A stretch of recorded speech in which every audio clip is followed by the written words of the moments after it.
Hello everyone, welcome back to my channel care study classes. आज के इस video में हम पढ़ने वाले हैं क्लास 11th का हिंदी अंतरा का चैप्टर 11, जो कि है हंसी की चोट, सपना और दरबार। इसके जो लेखक हैं वो हैं देव। और चलिए शुरू करते हैं।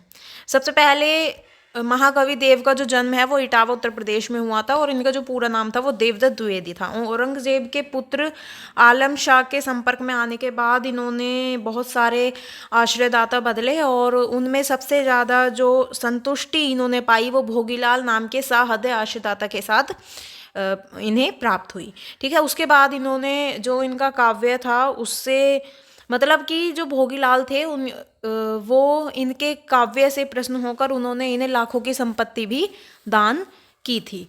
इनके बहुत सारे आश्रयदाता राजाओं, नवाबों, धनिकों से संबंध रहने के कारण राज दरबारों का आडंबरपूर्ण और चाटुकारिता भरा जीवन देव ने बहुत ज़्यादा निकट से देखा था कि क्या होता है।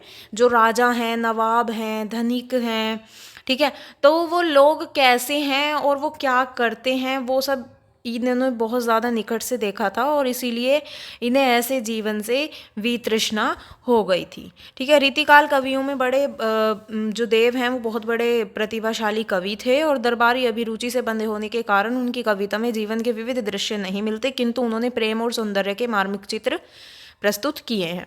इनकी जो रचनाएं हैं उनमें आपको अनुप्रास और यमक के प्रति प्रबल आकर्षण देखने को मिलेगा, और अनुप्रास द्वारा इन्होंने बहुत सुंदर ध्वनि चित्र भी खींचे हैं। ध्वनि योजना उनके छंदों में पग पग पर प्राप्त होती है, और श्रृंगार के उदात्त रूप का चित्रण देव ने किया है। देव कृतकूल ग्रंथों की संख्या 52 से 72 तक मानी जाती है। उनमें रस विलास, भाव विलास, भवानी विलास, कुशल विलास, अष्टयाम, सुमिल विनोद, सुजान विनोद, काव्य रसायन, प्रेम दीपिका आदि प्रमुख है। देव ने कवित सवैयों में प्रेम और सौंदर्य के इंद्रधनुष चित्र मिलते हैं, और सवैयों और कवितों में एक और जहाँ रूप सौंदर्य का अलंकृत चित्रण हुआ है, वहीं रागात्मक भावनाओं की अभिव्यक्ति भी संवेदनशीलता के साथ हुई है। इनकी छोटी छोटी 3 कविताएं इन्होंने लिखी थी। और हंसी की चोट मतलब यहाँ पर जो हमें चैप्टर दिए गए हैं, तो ये 3 छोटी छोटी कविताएं हैं, और जिसमें पहली है हंसी की चोट, जिसमें विप्रलंब श्रृंगार का अच्छा उदाहरण है। कृष्ण के जो मुंह फेर लेने से जो गोपियां हैं वो हंसना भूल गई हैं, और वो कृष्ण को खोज रही हैं।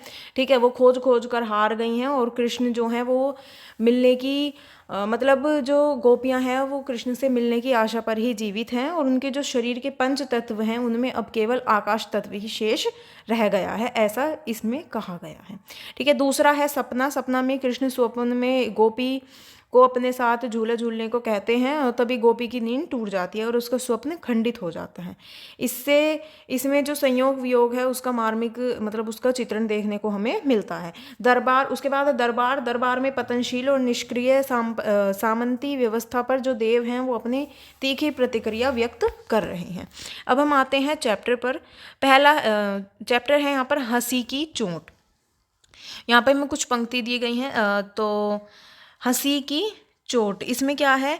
सांसनी ही सो समीर गयो अरु, आसुन ही सब नीर गयो ढरी, तेज गयो गुण ले अपनो, अरु भूमि गई तन की तनुता करी। देव जिये मिली बेही की, आसहु पास आकाश रहियो भरी, जा दिन ते मुख फेरी, हरे हंसी हेरी हियोजू लियो हरिजू हरी।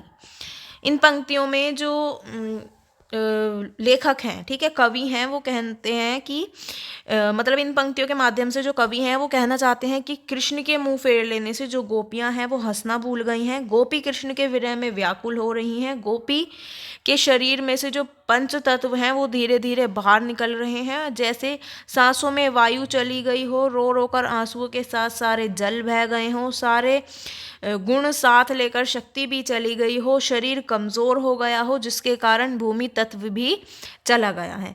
कवि जो हैं वो कवि देव जो हैं वो कहते हैं कि गोपी केवल कृष्ण से मिलने की आशा में जीवित है, उसके पास केवल आकाश तत्व ही शेष रह गया है, और जिस दिन से कृष्ण ने गोपी से मुंह फेर लिया है, उस दिन से गोपी की हंसी ही गायब हो गई है। कृष्ण ने उसके मन को ही हर लिया है और अब तो गोपी कृष्ण का मतलब कृष्ण को खोज खोज कर हार गई है और थक गई है। यानी कि जो गोपियां हैं वो कृष्ण को पाने की कोशिश कर रही हैं, उनसे मिलने की इच्छा व्यक्त कर रही हैं, पर कृष्ण उन्हें नहीं मिल पा रही हैं। ठीक है, अब हम नेक्स्ट पर आते हैं सपना। जहरी जहरी झीनी बूंद है परती मानो, गहरी गहरी घटा घेरी है गगन में। आनी कहियो श्याम मोसो चलो झुलीबे को आज, फूली ना समानी भई ऐसी हो मगन में। चाहत उठी गई सो निगोड़ी नींद, सोए गए भाग मेरे जानी व जगन में। आँख खोली देखो तो ना घन है ना घनश्याम, वेई छाई बूंदे मेरे आंसू दे द्रगन में।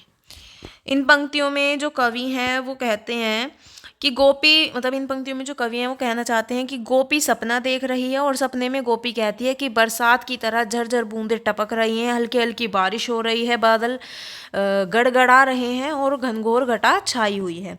तभी श्याम आकर उनसे कहते हैं कि आज मौसम बड़ा सुहाना है, चलो झूला झूलते हैं। कान्हा के इस प्रस्ताव में जो गोपी हैं वो बहुत ज़्यादा खुश हो रही हैं और वो खुशी से बावरी हो गई हैं, मगन होकर वो झूम उठी हैं।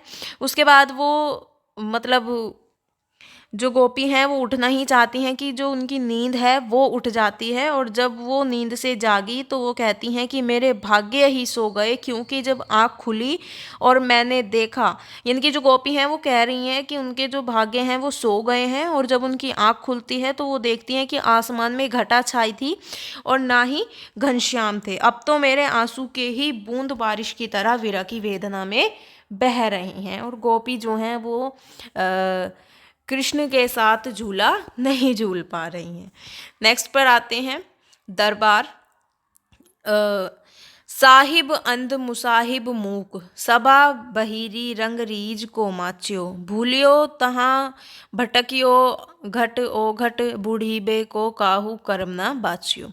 भेष न सूझियो कहियो समझियो ना, बतायो सुनियो ना कहा रुचि राचियो। देव तहाँ निबरे नटकी बिगड़ी मती को, सगरी नीसी नाचियो। इन पंक्तियों में जो कवि हैं वो कहते हैं कि दरबार में कला और कला प्रेमी का कोई महत्व नहीं है। सब चाटुकारिता और पाखंड लोग जो हैं वो दरबार में भरे पड़े हैं। ऐसे दरबार के राजा अंधे हो चुके हैं, दरबारी जो हैं वो गूंगे हैं, और जो राजसभा है वो बहरी हो चुकी है।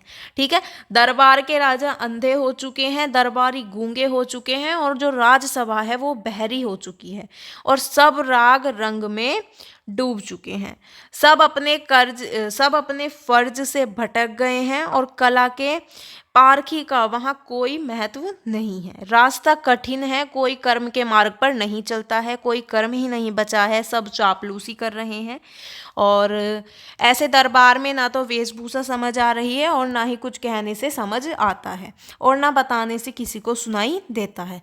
राज्य में रुचि ही नहीं है, ऐसे दरबार में चापलूसी को अच्छा माना जाता है, अच्छे गुण की कदर नहीं करते। और कवि कहते हैं कि जहाँ अपनी कला से भटके हुए कलाकार की मति बिगड़ चुकी है, जिसे आधी रात नचाया जा रहा है, राजा और दरबारी जो हैं वो अपना कर्तव्य भूलकर अपने रूप सौंदर्य में खो रहे हैं, और चापलूस लोग जो हैं वो राज्य और राजा को अपने इशारों पर नचा रहे हैं। ठीक है, यानी कि जो मतलब दरबार है तो उसमें जो कला और कला प्रेमी का कोई महत्व नहीं है। सब जो मतलब चाटुकारिता और पाखंड लोग वहाँ पर भरे हुए हैं, और जिसके कारण मतलब जो दरबारी हैं वो अपने राजा और दरबारी हैं वो अपने ही रूप सौंदर्य में खोए हुए हैं, अपने ही रूप सौंदर्य में वो पागल हैं, वो अपने रूप सौंदर्य में खो रहे हैं। और जो चापलूस लोग हैं वो राज्य और राजा को अपने इशारों पर नचाने की कोशिश कर रहे हैं। ठीक है, और यहाँ पर हमारा जो चैप्टर है वो कंप्लीट होता है। अगर आपको समझ आया हो, वीडियो अच्छी लगी तो वीडियो को लाइक कमेंट शेयर ज़रूर करें, और मेरे चैनल को सब्सक्राइब करें। Thank you.